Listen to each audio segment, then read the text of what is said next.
Gershwin, who wrote Rhapsody in Blue and other anthems of the decades, was profoundly influenced by the new music he had heard and loved called jazz. The capital of jazz in the 1920s was just a subway ride uptown in Harlem. It was in Harlem clubs that one could see the artists at the forefront of this fresh and uniquely American music. Performers such as Louis Armstrong,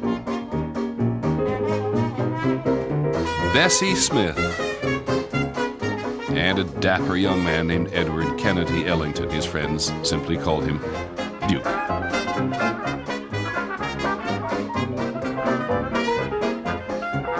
Duke was the essence of what black music was all about. Everybody else was heading in that direction, but Duke was there. The first time that I was seized by the music was the first time I heard Duke Ellington broadcast from the Cotton Club, where Broadway, Hollywood, and Paris rub elbows.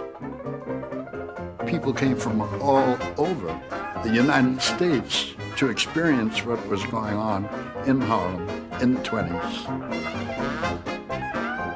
I was young then, and often we went up to Harlem at night to dance and everything. We all saved up for months to get the money to go out to a nightclub. And of course, the music was wonderful.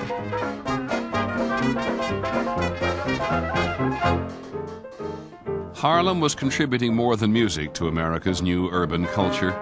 The world above New York's 125th Street was, in the 1920s, a hotbed of political, social, and cultural activity. It was later called the Harlem Renaissance. The Harlem Renaissance was one of those fancy terms that white folks invent when they want to take a particular look at some aspect of black folks.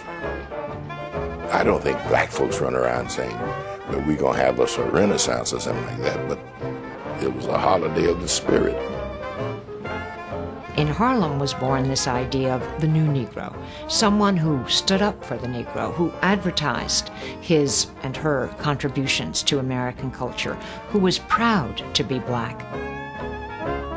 Harlem was the end of the line, the promised land, the place where all our fantasies came true. If I had to choose between heaven and Harlem, Harlem, of course, would win every time.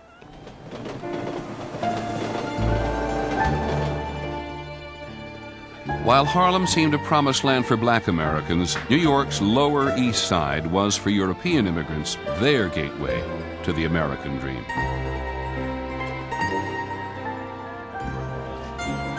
We were blessed because we were in America. My father came from the Ukraine.